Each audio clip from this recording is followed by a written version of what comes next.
Hello again, Team Canterwood. It's Jess, and I'm going to be reading the second chapter from Home for Christmas. Yay! So, if you don't want spoilers or to know anything about the second chapter of the book, don't watch this video, or maybe watch it after you've read the book. Totally up to you. So I've already read the first chapter, and you can find that in another video on my YouTube channel. So, chapter 2. Fa la la la la. That sounded, dogs would howl at that. Sasha. This is the best coffee shop in Union, I said, holding open the door for my friends. Thanks, Sasha, Britt Chan said. She stepped inside the Bean, and Callie Harper, Heather Fox, Eric Rodriguez, Paige Parker, and Allison Robb followed her. My hand not holding the door was enveloped in my boyfriend's warm embrace.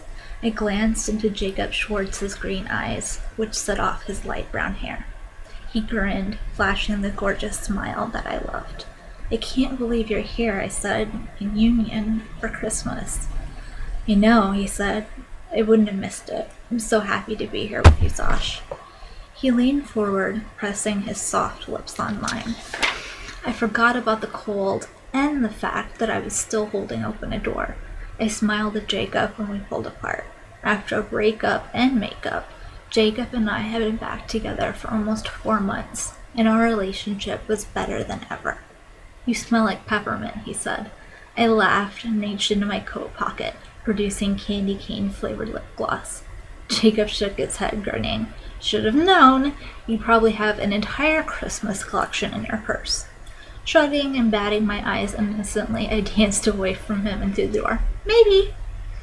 We joined my friends at the counter. There are so many yummy holiday treats, Allison said, tossing her wavy, sandy blonde hair over her shoulder.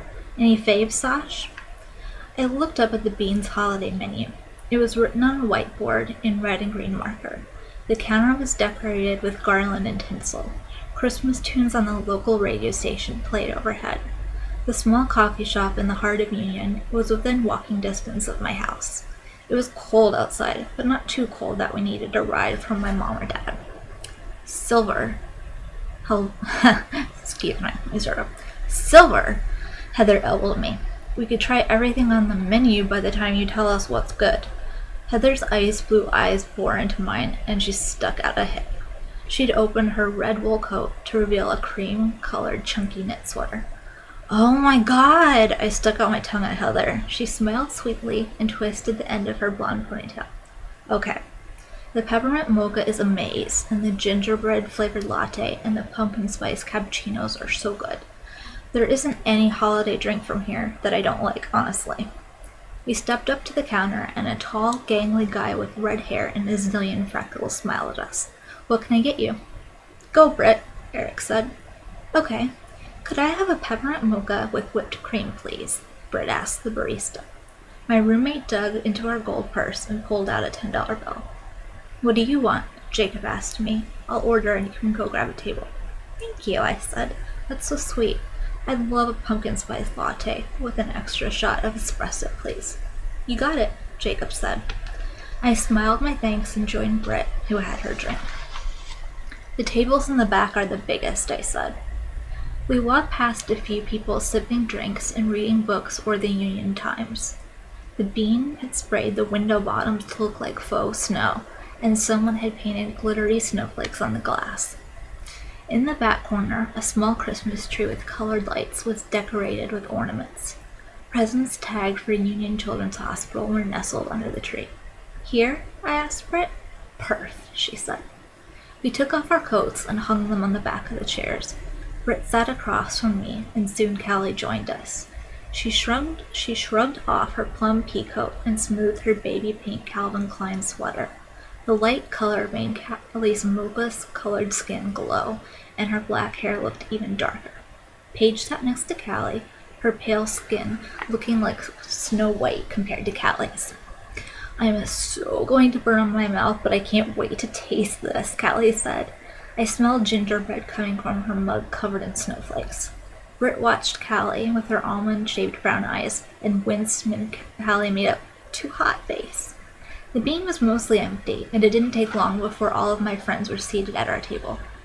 "This is so weird," I said, shaking my head. "You guys, my Canterwood friends, staying with me for Christmas. I know we'll be busy, but I can't wait to show you Briar Creek." "It's strange for me too," Allison said. "I've never missed a holiday at home. I consider it a Christmas miracle that my parents agreed to this." While everyone chatted, I lost myself in thought. All of my relationships had changed so much since my first day on campus.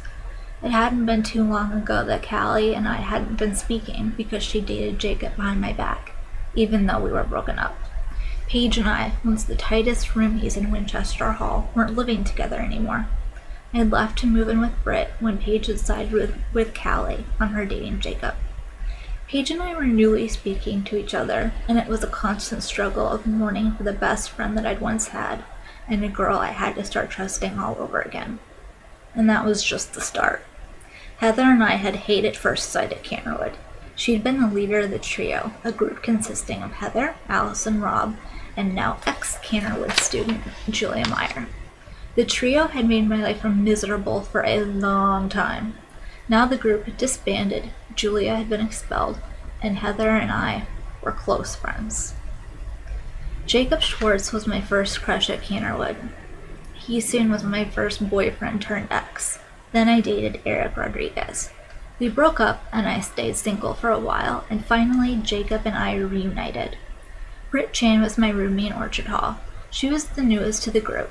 Britt and Callie had an old rivalry because both girls excelled in dressage and each wanted to shine. Callie, never one to back down about riding, had been out for blood in the dressage arena during practices and competitions. For a long time, it had felt like nothing would ever be the same at school. Then my riding instructor, Mr. Connor, had been in a serious accident when he had been teaching my class. That terrifying event, a horse flipping onto its back and crushing Mr. Connor's leg in front of Callie, Heather, Britt, and me, had forced us to look at what was really important. Our stupid vendettas against each other had to stop. We all weren't besties, but we were trying. For us, that was progress. "How could they say no?" Eric asked. He ran a hand through his short, spiked black hair. "Sasha, you found the perfect way for us to spend Christmas. Something that embraces the holiday spirit."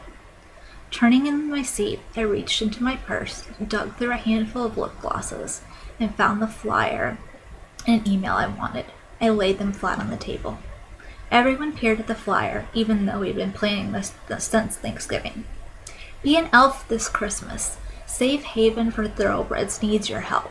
If you have time, fundraising resources, or experience with horses, please call or email us. We're seeking volunteers for the upcoming holiday adopt-a-thon. Call 519-555-0100. Beside the flyer was a copy of the confirmation I'd received from Melissa, a volunteer for Safe Haven. November 23rd, 9:04 a.m. To Sasha Silver from Lissa Gray. Subject: regarding holiday volunteers. Hi Sasha. Wow, thank you so much for your email. My name is Lissa, and I'm the volunteer director for Safe Havens for Thoroughbreds, SHT. It's incredibly generous of you and your friends to offer your time to help us prepare the horses for the holiday adopt-a-thon. Attached, please find parental permission slips that you'll each need to bring signed. Also, there is an info sheet with the date, time, and location of our first meeting. Please wear riding boots and bring a helmet. You'll find a FAQ on our website or contact me with any questions. All best, Lissa Gray. I think my mom was a little like, "Oh my god, you won't be home to help with your siblings over break," Callie said, giggling. "Working with ex-racehorses is going to be a breeze compared to that." "We start on Monday. I can't wait," Britt said. The soft light of the beam shone down on Britt, making her silky black hair look extra shiny. "It'll be fun to be around horses," Paige said. "I'm glad the organization let me participate even though I'm not a rider." "Maybe they'll let you whip up a fab menu for the adopt-a-thon," I said. Paige was an insanely talented cook. Paige shot me a smile. "Don't even let me start daydreaming about that." I feel lucky that your parents were cool with Eric and me staying at your house, Jacob said. Not many parents would be okay with us staying with all of you girls. I took a sip of my latte and grinned. Oh, they were so not okay with it at first. My dad said, absolutely not, young lady. And I reminded him that we had extra rooms and you and Eric were totes fine with sharing one. He and my mom talked about it forever, and when they finally said yes, I thought they were going to make me sign a contract or something. Everyone laughed. Like, no kissing your boyfriend in the house, Brett said. Or no guys putting one toe in your room, Allison added.